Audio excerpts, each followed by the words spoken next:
Hola a todos y a todas. El día de hoy, junto a Taunam y Hayung Park, les hemos preparado una ayudantía en relación a la columna cervical. ¿Qué esperamos que aprendas el día de hoy?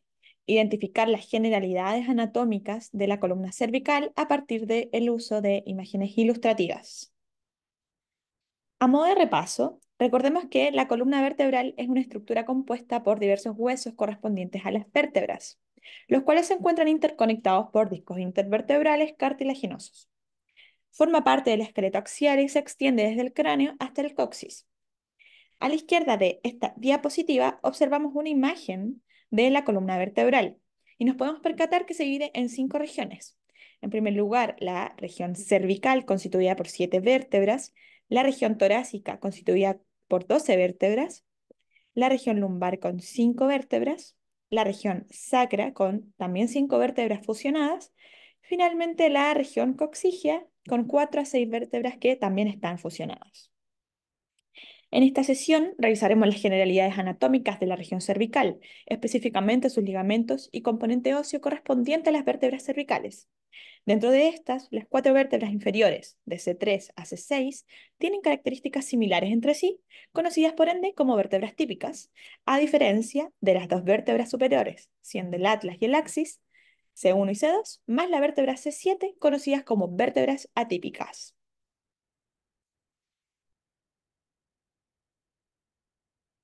Antes de explicar la estructura anatómica de las vértebras cervicales, vamos a ver ahora en términos generales cómo está constituida una vértebra tipo.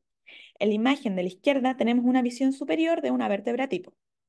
Hacia anterior, de color azul, observamos el cuerpo vertebral, que es una especie de tronco que es lo que le da la estabilidad y protección a la vértebra. Por otra parte, en esta misma imagen observamos hacia posterior lo que sería el arco vertebral. Esta estructura de color amarillo que está encerrada en el cuadro rojo.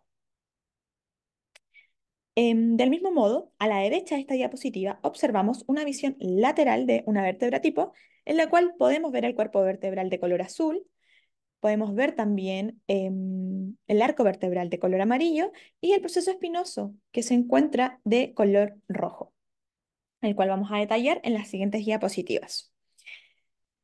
Aprovechando esta imagen, vamos a mencionar algunas estructuras que componen el arco vertebral. Entre ellas encontramos a los pedículos que se encuentran posterior al cuerpo vertebral, justo acá donde estoy apuntando. Estos pedículos son 2 columnas óseas que van desde el cuerpo vertebral hacia el arco vertebral, teniendo la particularidad de conectar el cuerpo con el arco. En esta diapositiva tenemos una visión lateral de un par de vértebras y podemos observar en la imagen de la izquierda que los pedículos delimitan los agujeros intervertebrales que se forman entre un pedículo que está hacia superior y otro que está hacia inferior, por los cuales emerge el nervio espinal, esta estructura que vemos de color amarillo. Si seguimos un poco más hacia posterior, nos vamos a encontrar con las láminas.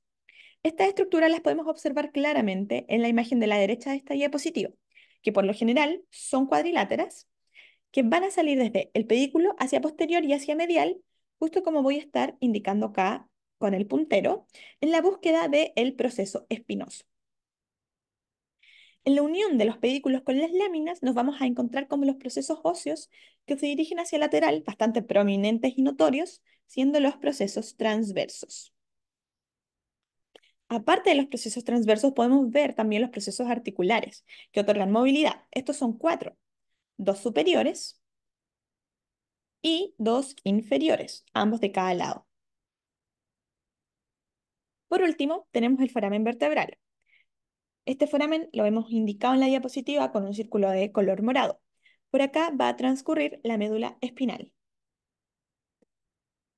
A continuación, vamos a pasar a indicar nuevamente las estructuras de las vértebras cervicales típicas, que serían de C3 a C6, sin embargo, ahora con un poco más de detalle. Solo para aclarar, a pesar de que lo dice abajito de cada imagen, a la izquierda tenemos una visión superior y a la derecha una visión anterior de una vértebra típica. Estas 4 vértebras cervicales constan de las siguientes estructuras. Es importante que en esta parte observen el puntero para que vaya quedando clara la estructura de la cual estoy hablando. En primer lugar, tenemos el cuerpo vertebral, que la nombramos anteriormente, que es pequeño en comparación con los cuerpos vertebrales del resto de la columna. Podemos observar los procesos transversos.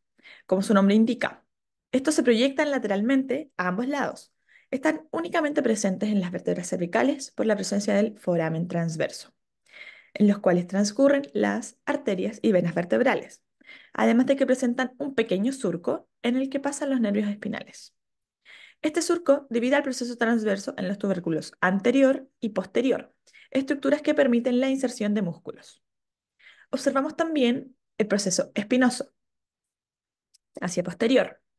El proceso espinoso de las vértebras C3 a C5 es por lo general bífido y corto, mientras que el proceso de C6, si bien también es bífido, es más largo. Acá tenemos el canal vertebral, el cual tiene forma triangular, que se caracteriza por ser más grande en comparación con otras regiones de la columna, para poder acomodar la expansión de los componentes cervicales de la médula espinal, que se encargan de la inervación completa de toda la extremidad superior. Se forma por el arco vertebral y por la cara posterior del cuerpo vertebral. Con arco vertebral hacemos referencia a las estructuras óseas posterolaterales del foramen vertebral. Ambas láminas del arco vertebral se prolongan desde el proceso transverso para juntarse en el proceso espinoso. Por último, tenemos los procesos articulares.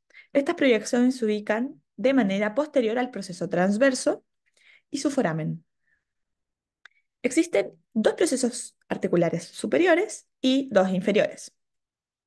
Cada uno de estos procesos tiene una superficie conocida como faceta articular o carilla articular.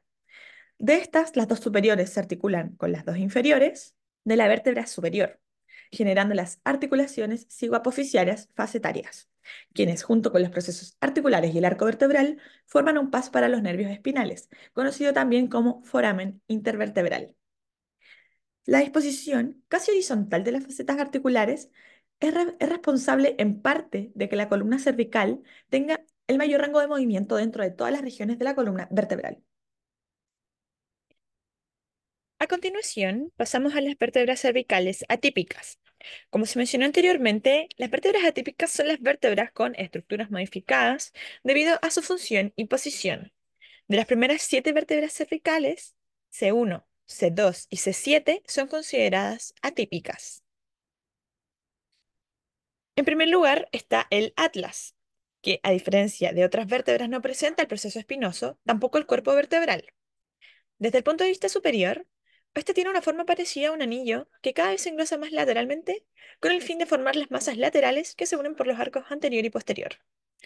En el caso del arco anterior, cuenta con algunos reparos anatómicos notables que vamos a ver en la diapositiva, como el tubérculo anterior, una carilla para el diente del axis, un tubérculo en cada lado de la carilla para el ligamento transverso que mantiene el diente del axis en su lugar.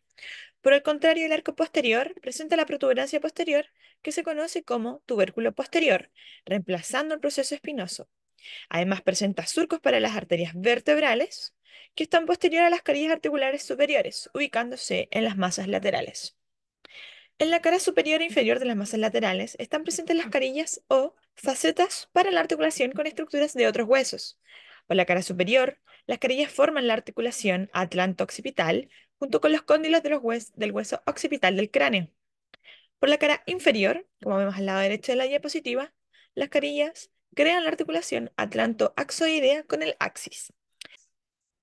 Por lateral a las masas laterales están los procesos transversos del atlas, que también cuentan con un foramen transverso. El axis, si bien es bastante parecido al atlas a comparación del resto de las vértebras de la columna cervical, posee una característica única que lo distingue: el diente del axis o proceso odontoides, cuyo nombre deriva de su forma de diente. El proceso odontoides se articula con la cara posterior del arco anterior del atlas, formando la articulación atlantoexidea media, la cual está sujeta por el ligamento transverso. El diente, así como su articulación con el atlas, actúa como un pivote alrededor del cual puede llevarse a cabo la rotación de la cabeza. El ligamento transverso transcurre posterior al diente y anterior a la médula espinal, formando la pared posterior de la articulación. En la cara posterior del diente del axis hay dos carillas para la inserción de los ligamentos alares. Estos ligamentos conectan el diente con la cara medial de cada uno de los cóndilos occipitales y ayudan a restringir la rotación excesiva de la cabeza. En esta diapositiva tenemos una visión posterior superior y una visión anterior del axis. Acá podemos observar el diente del axis, la carilla articular superior que conecta con el atlas, los procesos transversos, procesos espinosos. Y en esta visión anterior tenemos la carilla articular para el arco anterior del atlas, los procesos transversos también, el cuerpo vertebral y la carilla articular para C3, la vértebra inferior. Finalmente tenemos a C7. Esta vértebra es atípica por varias razones. Una de estas es porque su proceso espinoso es el más largo, como podemos observar en la diapositiva, y se puede palpar con facilidad al flectar la cabeza hacia el frente. Por otro lado, este proceso no es bífido, y el tamaño de su foramen transverso es muy pequeño en comparación a su proceso transverso. Ahora pasaremos a hablar sobre los ligamentos de la columna cervical. Los ligamentos de la columna cervical son una combinación de ligamentos que continúan desde las regiones más inferiores de la columna, como las vértebras torácicas, y ligamentos únicos de la columna cervical. Por acá podemos observar al ligamento longitudinal anterior. Este se inserta y cubre las caras anteriores y laterales de los cuerpos vertebrales y discos intervertebrales. Este ligamento se extiende desde la cara anterior del sacro hasta C2. Desde C2 hasta C1 se conoce como la membrana atlantoaxoidea anterior, y desde C1 hasta la cara anterior del foramen magno se denomina como membrana atlanto-occipital anterior. Por acá podemos observar al ligamento longitudinal posterior. Este es un ligamento mucho más estrecho que va a lo largo de la cara posterior de los cuerpos vertebrales, o alternativamente a lo largo de la cara anterior del conducto vertebral.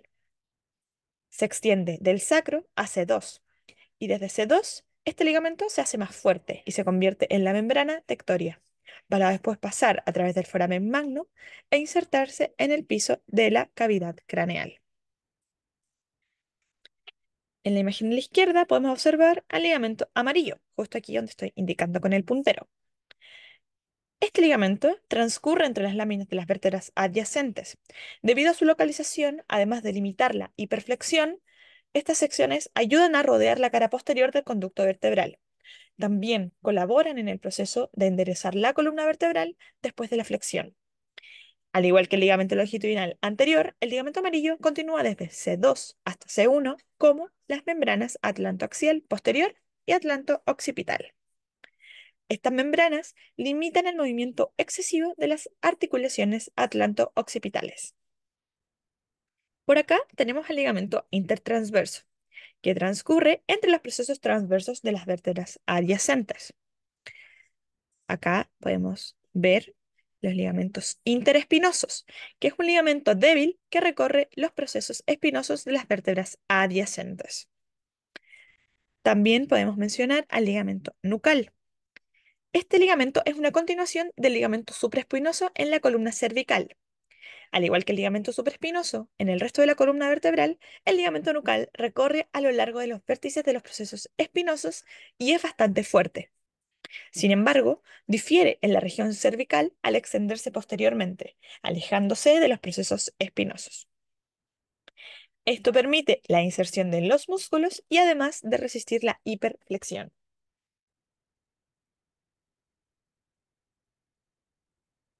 Pasando a los ligamentos únicos de la columna cervical, podemos mencionar al ligamento alar, que transcurre desde la cara posterior del diente del axis hasta los bordes laterales del foramen magno, el ligamento del vértice del diente, por acá, que conecta el vértice del diente de C2 con la cara anterior del foramen magno. Finalmente, el ligamento transverso, que sostiene el diente de C2 contra la cara posterior del arco anterior de C1. A partir de este ligamento se originan las bandas ligamentosas longitudinales superior e inferior, que se insertan al diente en el hueso occipital y en el cuerpo vertebral de C2.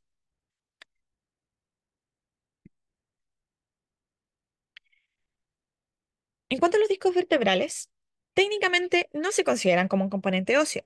Los discos intervertebrales están presentes en medio de todas las vértebras cervicales. Estos discos forman sínfisis intervertebrales, otorgando rigidez a la columna vertebral. Los discos permiten el movimiento entre las vértebras, pero también actúan absorbiendo impactos, sirviendo como almohadillas entre las vértebras durante actividades que impliquen un incremento en la carga de peso. El componente externo del disco se conoce como el anillo fibroso del disco intervertebral, el cual está compuesto por fibrocartílago y funciona para contener el segmento interno del disco, el núcleo pulposo. Bueno, para cerrar, vamos a reforzar algunos puntos claves que se dieron a conocer a lo largo de la clase. En primer lugar, hablamos acerca de las generalidades de la columna vertebral. Dijimos que se compone de 5 regiones, siendo la primera de ellas la columna cervical. En segundo lugar, las vértebras cervicales se dividen en vértebras típicas de C3 a C6 y atípicas C1, C2 y C7. Los ligamentos de la columna cervical son una combinación de ligamentos que continúan desde las regiones más inferiores de la columna y ligamentos únicos de la columna cervical.